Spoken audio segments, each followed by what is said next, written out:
محمد وعلى آله وصحبه أجمعين وبعد يروي الإمام مسلم في صحيح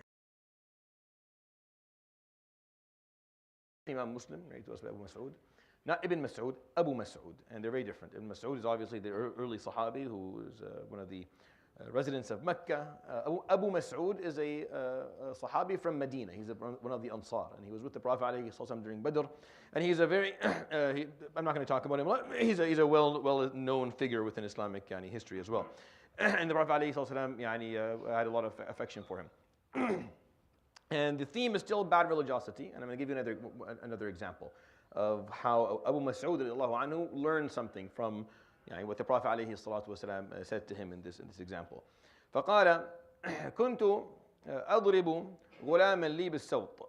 He had a son or a young servant, either or, that he was hitting with a stick. A sawt is like it's like a whip or a stick, and he was disciplining him. This is very common if you come from the Middle East. It's normal. If you're Canadian, then this is going to be traumatic for you, and you may need therapy afterwards, so don't listen to it. Every other person here who doesn't come from a background is at least he knows what it means when his father gives him that look or his mother picks up her slippers. This man, when he was disciplining his son, فقال فسمعت من ورائي من يقول اعلم أبا مسعود. No, O Abu Mas'ud. قال فلم أفهم الصوت ولم أفهم الكلام.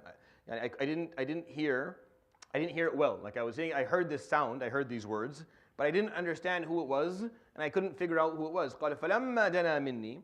When the person who said it came close to me, فإذا هو رسول الله صلى الله عليه وسلم. It turned out to be the Prophet عليه الصلاة والسلام who came. يقول لي اعلم أبا مسعود. اعلم أبا مسعود. No, Abu Mas'ud. No, Abu Mas'ud. قال فألقيت السوط من يدي, and I threw the stick or the whip from my hand. فقال اعلم أبا مسعود أن الله أقدر عليك منك على هذا الغلام. Oh, Abu Mas'ud, know that Allah subhanahu wa ta'ala has more power and authority over you than you do over this kid. فقلت لا أضرب مملوكا لي بعد هذا اليوم أبدا. I will never hit another servant or son of mine ever again the rest of my life. صلى الله عليه وسلم أجمعين.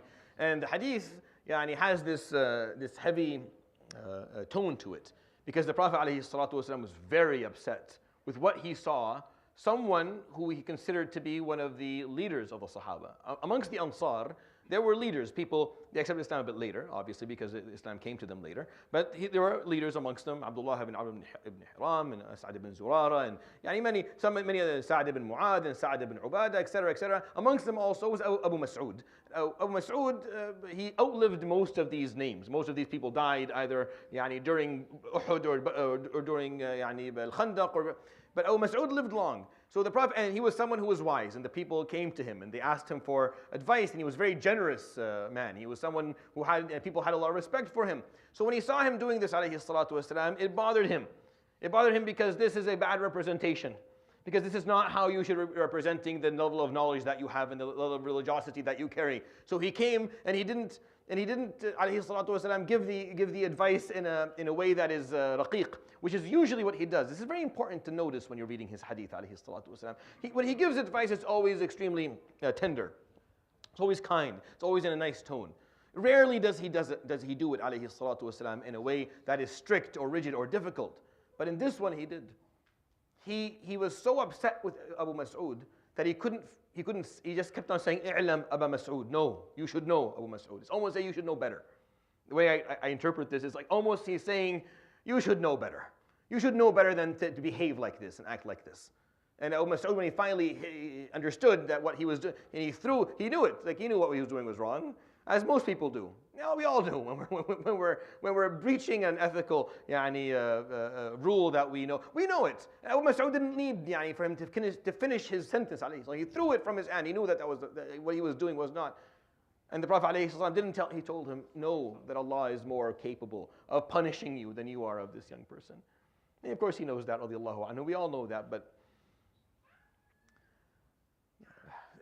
because of the problem that exists if he were not to correct his behavior. The problem is that you teach people that it's okay to do these things. You represent Islam negatively. You start a legacy of bad behavior in the name of the deen when you do that.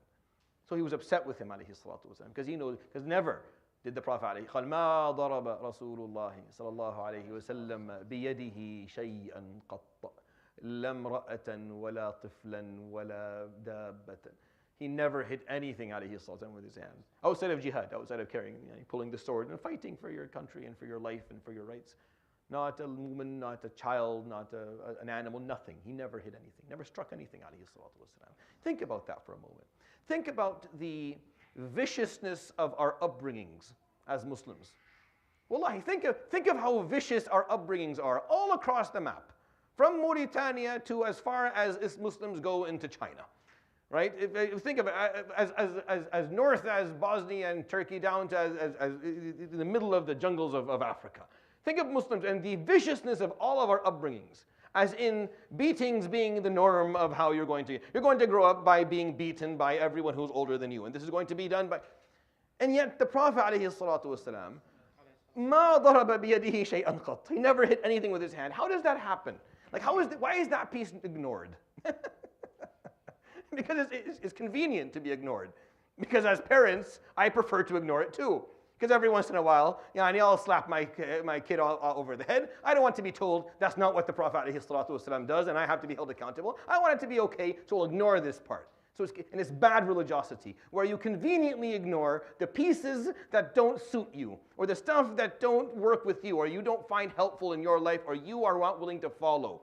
And that's why we have all these bad behaviors in our deen. That's why we ignore a lot of stuff. That's why when he talks alayhi salatu wasalam about eating habits, no one cares. We just use that we just present it to the non-Muslims to look good. See, listen what he taught alayhi salatu wasalam. Our Prophet said that you only eat a third of your stomach. You only fill a third of it, and the rest you put liquid and the rest is empty. Who practices that? Who practices that? Like, do you understand how rare it is to find a human being who even thinks of that as a practice? تضرب معدتك إلى الدوخ. You stuff it until there's no way you can't breathe anymore, until you fall over like you're an anaconda that just swallowed a horse. This is the norm of how we behave. But why is it that this, by the way, this hadith, it's not just one hadith. He said this maybe 10 times, and it exists authentically in every collection of hadith that exists, narrated to us by 7 different sahaba. Do you understand? We just choose that it's not convenient. So we just ignore it. We just ignore it, because that's what bad religiosity is. That's being selective, and that's Abu Mas'ud was selective for a moment, and then it occurred to him. He got it. He never did it again. That's the point of this hadith. What he said. He never did it again. Never again. It's okay for us to have bad habits and to represent Islam negatively sometimes. But what has to change is that you have to recognize it, realize it, and then never do it again, as the Sahaba did when it was pointed out to them.